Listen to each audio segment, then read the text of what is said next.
Identical twins అయితే DNA match అవుతుందా? అవును, మామూలు కవల పిల్లలైతే మ్యాచ్ అవ్వదు మేడం. ఐడెంటికల్ ట్విన్స్ ఒకే ఎగ్గులో ఫామ్ అవుతారు, అందుకే చూడటానికి ఇద్దరు ఒకేలా ఉంటారు. సో వాళ్ళకి డిఎన్ఏలో అస్సలు తేడా ఉండదు.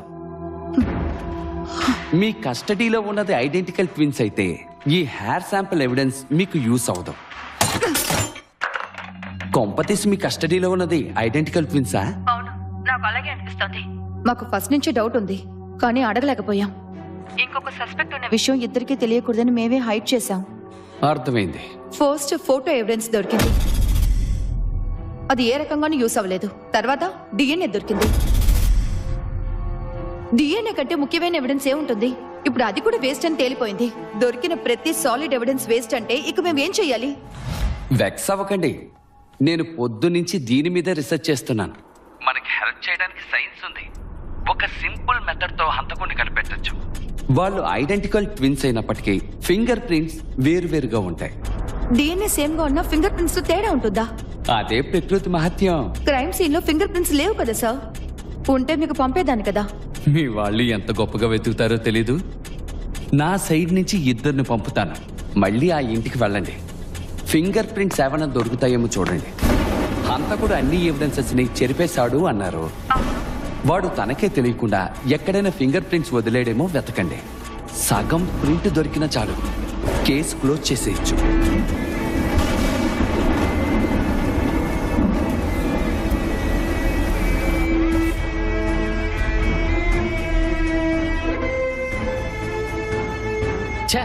వెతికిన చోటే మళ్ళీ వెతికిస్తుంది, చిరాకొచ్చేస్తుంది.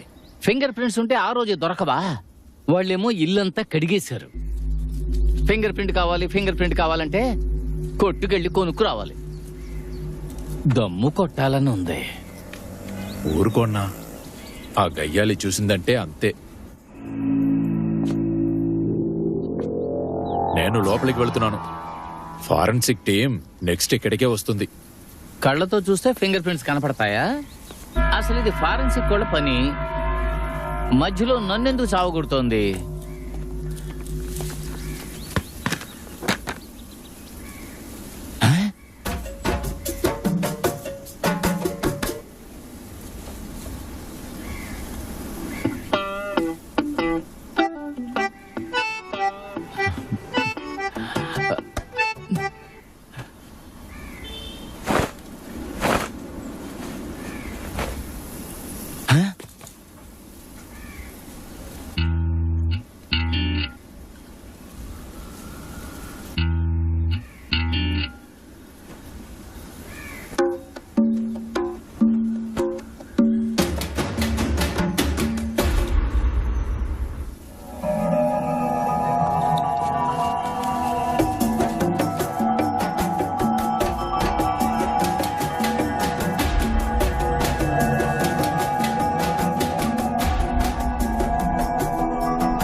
మ్యామ్,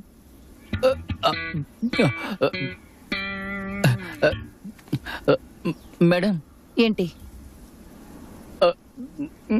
ఇక్కడికి ఎందుకు వచ్చాం? ఎవిడెన్స్ కోసం మేడం. మరి మీరేం చేస్తున్నారు?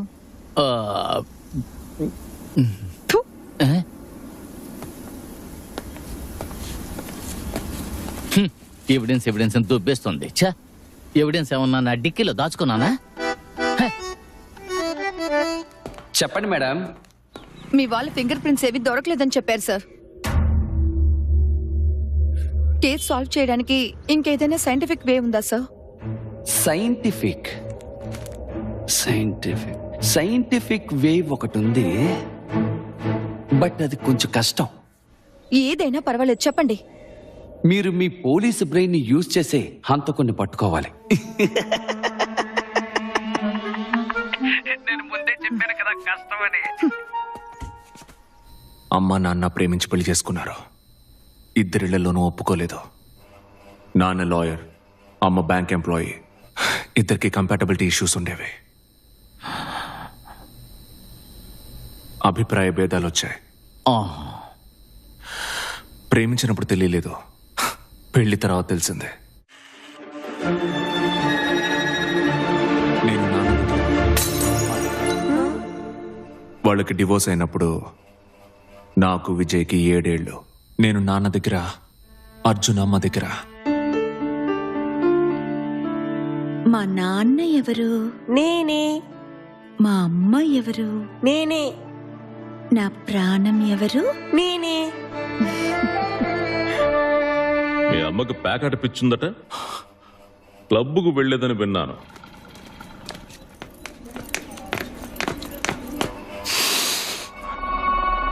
ఆడు చెప్పాడా? వాణ్ణి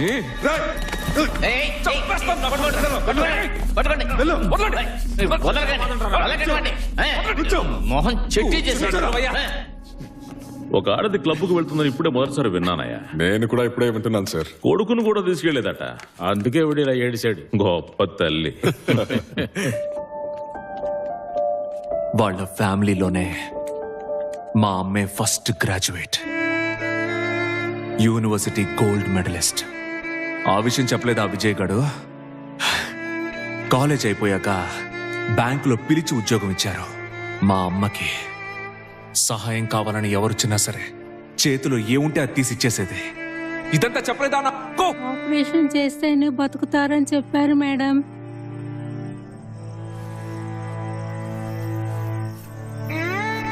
ఇదొక్కటే ఉంది, దీన్ని అమ్మి ఆ డబ్బు వాడుకో. Thanks madam.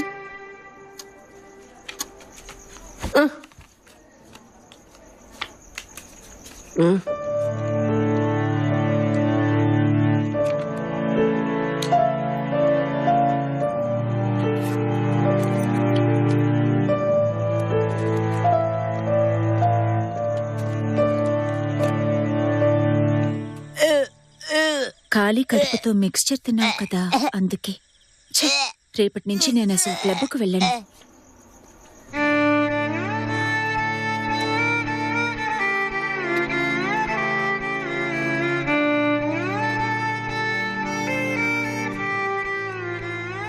ఆ పేకాట మా అమ్మకి ఎప్పుడు ఎలా అలవాటైందో తెలీదు. అది ఒక రకమైన రోగమే. ఈ మధ్య దానికి లూడోమేనియా అని పేరు కూడా పెట్టారు. మా అమ్మ మనసులో ఏం కోపం, ఏం బాధ ఉందో ఎవరికీ తెలీదు. కానీ ఎన్నో ఏళ్ళు వాటిని మనసులోనే దాచుకుంది. ఆవిడికి మ్యారేజ్ లైఫ్ సెట్ అవ్వలేదు. ప్రెషర్, స్ట్రెస్ ట్రిగర్ అయిపోయింది. మనిషిగా పుట్టిన ప్రతి ఒక్కరికి ఏదో ఒక వీక్నెస్ ఉంటుంది. మా అమ్మకి పేకాట. అందుకని మా అమ్మ చెడ్డదైపోతుందా? ఏ, మీరెవరూ లంచాలు తీసుకోవట్లేదా? అంటే మీరందరూ చెడ్డోళ్ళేనా?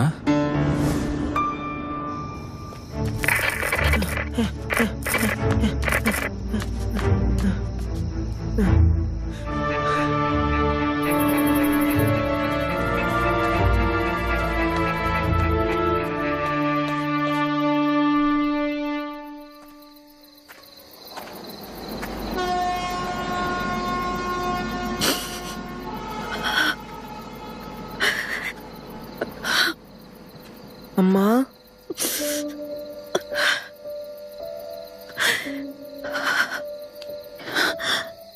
ఈ నెల కూడా జీతం మొత్తం పేకాటలో పోయింది. ఏం చేయాలరా ఇప్పుడు?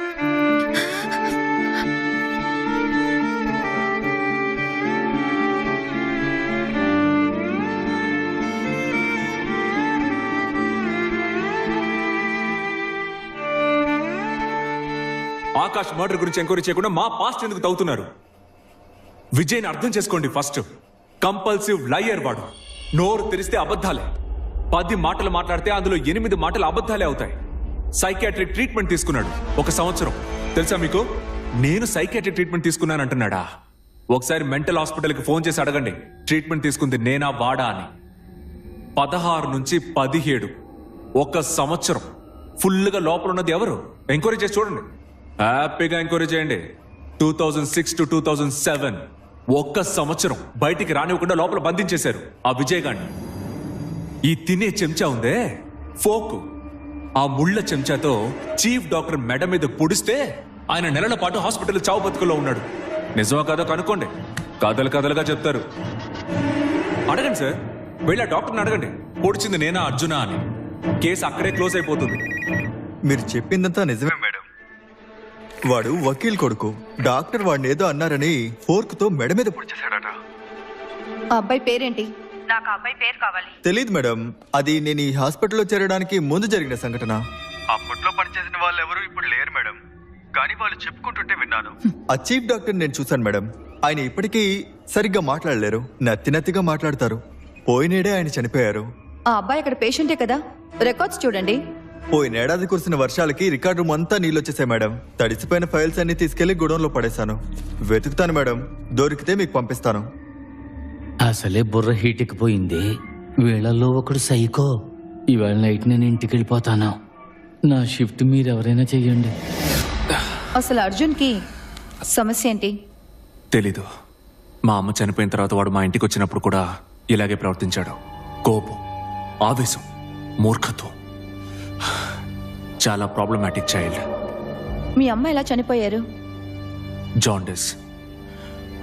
అలాగని మా నాన్న చెప్పారు. మీ అమ్మ ఎలా చనిపోయారు? జాండిస్.